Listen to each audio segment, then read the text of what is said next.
Hi everyone, welcome back to the channel. I am Patrick from North52, and today we are going to take a technical look at version control for North52 business rules and Dataverse Power Platform using Azure DevOps.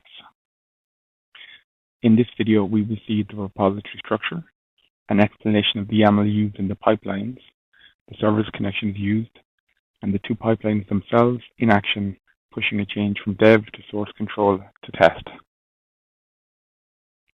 This is the Git repository for Contoso Bank.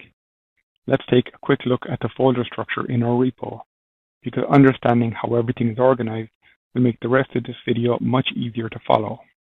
At the top level, we've got three main folders and a README. First up is Pipelines YAML. This is simply where our pipeline definitions live.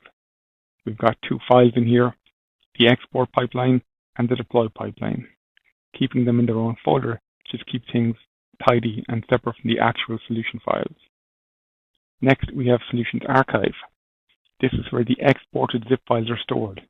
These are the actual packaged solutions that get deployed to test and production. Inside, you'll see a subfolder for each solution. So if we open up Business Rules Credit Card, we've got two folders, Managed and Unmanaged. Every time the pipeline runs, it drops a versioned zip file into each of these. So you might see Business Rules Credit Card Managed 1.0.5.0, 1.0.6.0, and so on. This is useful because if you ever need to roll back a deployment, you can simply point the deploy pipeline at an older version and it will grab that exact zip file from this folder. Then we have Solutions Unpacked. This is where source control happens. When the export pipeline runs, it doesn't just save the zip file, it also unpacks the unmanaged solution into individual XML files. So you'll see folders for entities, workflows, North52 formulas, and all the other components that make up your solution. The reason this matters is that Git can track changes at the file level. So when someone updates a business rule in your dev and runs the export pipeline, you can go into the commit history and see exactly which files changed, what the old values were, what the new values are. You get a proper diff, not just a before and after zip file. One thing to notice is that the archive and the unpack files are kept completely separate. The archive is your deployable packages, what actually gets imported into an environment. The unpacked folder is purely for visibility and traceability. It's the human readable version of what's inside those zips. And finally, we have a README at the root, which documents all of this: folder structure, pipelines, versioning, service connections, etc. Let's open our pipeline YAML folder and take a look at the export pipeline YAML. At the very top, we've got the pipeline name. You can see it includes target solution variable and today's date. So each run shows up in your history as something like export business rules credit card and then the date. This makes it easier to find later. Trigger is set to none. This is a manual pipeline. Below that, we've got two parameters, commit message and work item ID. These are input fields you'll see when you run the pipeline. The commit message defaults to automated solution export, but we want to replace that with something more meaningful for you. The work item ID is required to link the board's item to the Git commit. Now the variables section, this is where the versioning lives. You'll notice that target solution isn't defined here. That's because it's set as the UI pipeline variable, locked down and not visible in the YAML, and not editable at runtime. Same goes for major and minor. You can see the comments explaining that they're also UI variables too.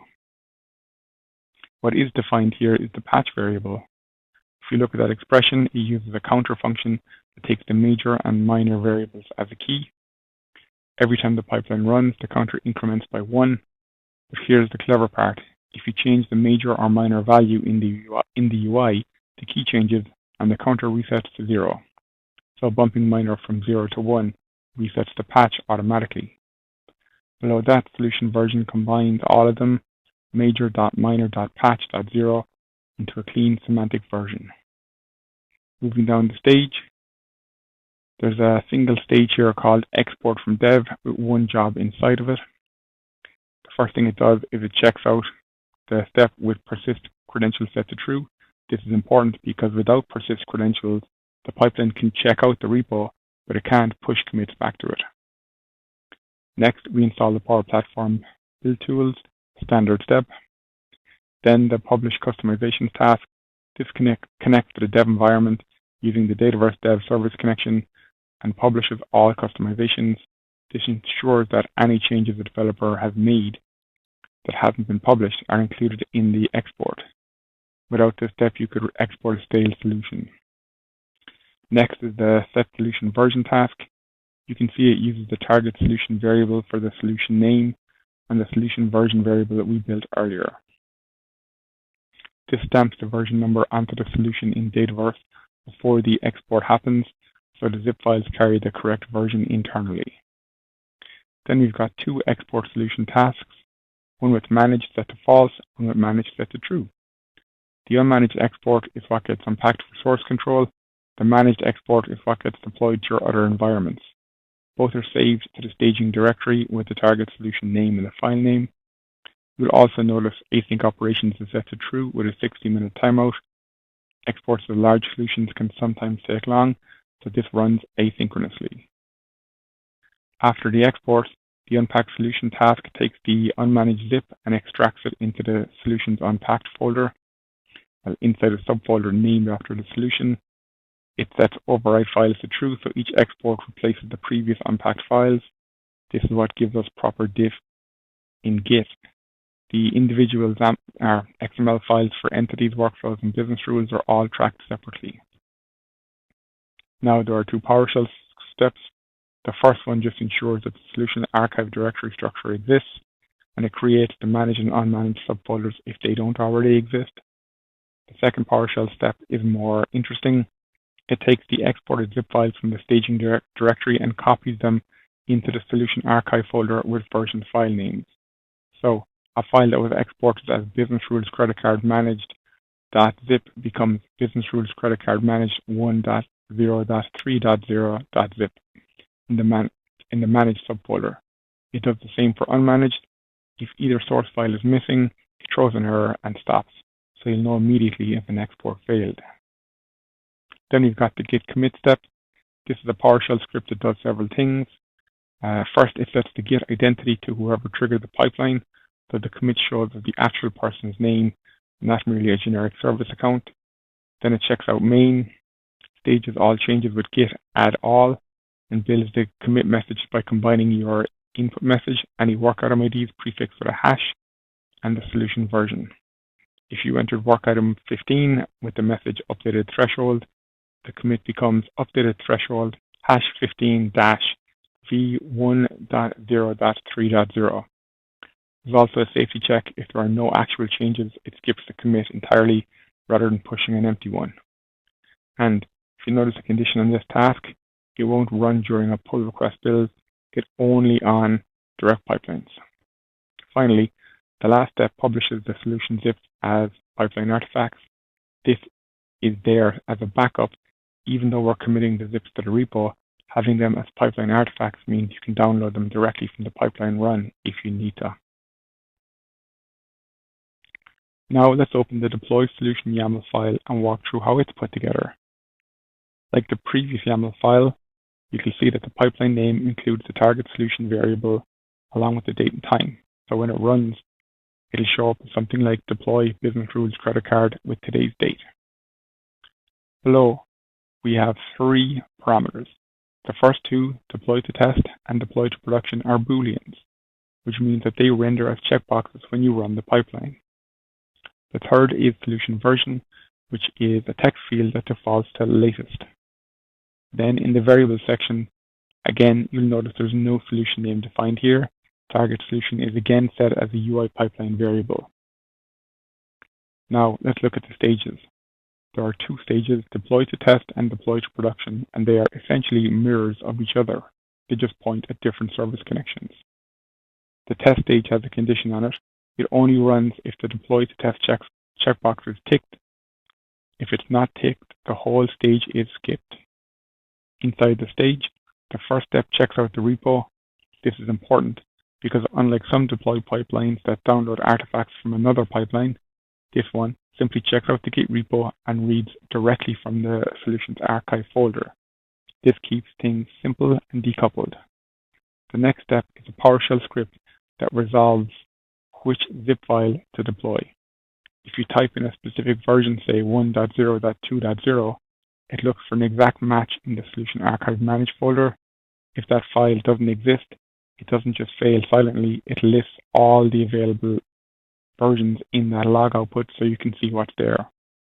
If you left a version at the latest, it scans the folder, sorts the files, and grabs the most recent one. Either way, it sets the zip path as a pipeline variable that the next steps can use.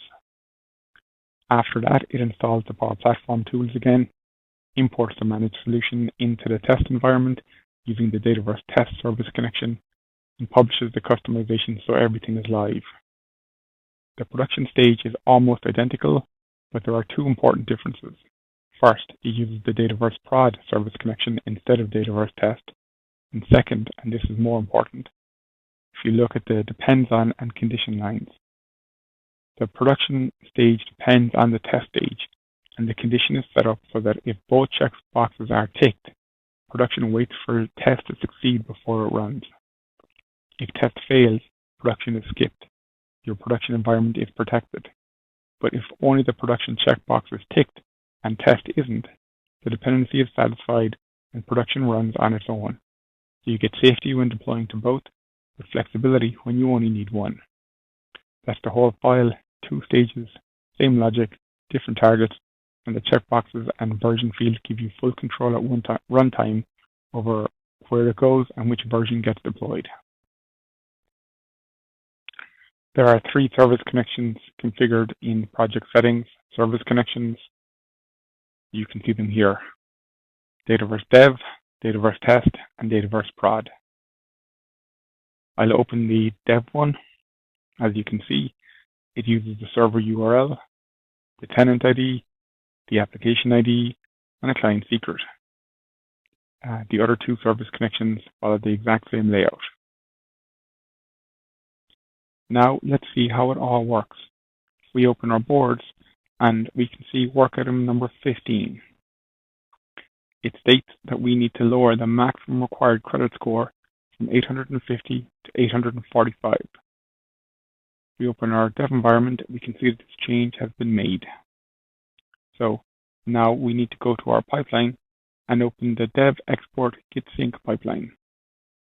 Before we run the pipeline, we're going to edit it and open the variables. Here we can see the major and minor version numbers and the target solution variable. Business rules credit card. We close this and let's run the pipeline. Before we can actually run the pipeline, we need to provide 2 pieces of information, a commit message and the work item ID. Here we enter our commit message. This will actually be part of the commit we make, so we use something meaningful. We're going to put in lowered max credit score from 850 to 845. And then we're going to enter 15 as our work item ID and hit run. When the pipeline finishes, we can see that it checked out Contoso Bank, installed the Power Platform tools, did the publish all in dev, computed the version number for the solutions, exported the unmanaged and managed solutions, unpacked the unmanaged solution, copied the solutions to the solution archive, committed all changes to Git, and published the solution artifacts as a backup. When we open our repos, we can see the commit, named as expected. We can see managed and unmanaged solutions added to the solution archive, and the changes to formula PGK. The old line in red, the new line in green. 850 is removed, and 845 is added as the new business rule. If we click on details, we can see who ran the pipeline and the connected work item that we can then click on. Here on the work item, we can see the commit has been automatically connected as well. The final step is to deploy this to our test environment. So we return to pipelines and this time click on the test prod deploy business rules credit card. If we edit it and examine the variables, we can see that only one is being used at this time, the target solution, business rules credit card. We close and run the pipeline. Here, we need to select which environment we want to deploy to. In this instance, we are only going to test, and we will use the latest solution instead of specifying a specific version. Once we click Run, the pipeline will push the managed solution from the solution archive to our test environment. When the pipeline finishes, we can see that only the test environment was deployed to, the production environment was skipped. When we open the pipeline, we can see that it checked out Contoso Bank, identified which solution file to use, installed the Power Platform build tools, imported a solution to test, and finally published all customizations. And with that, we are done. From requirement to dev change, exported to source control, tracked and diffed, and then finally deployed to test. If you would like to know more about advanced business rules for Dynamics 365 and Dataverse Power Platform, please contact us at sales@north52.com. Thank you for watching. Have a good day.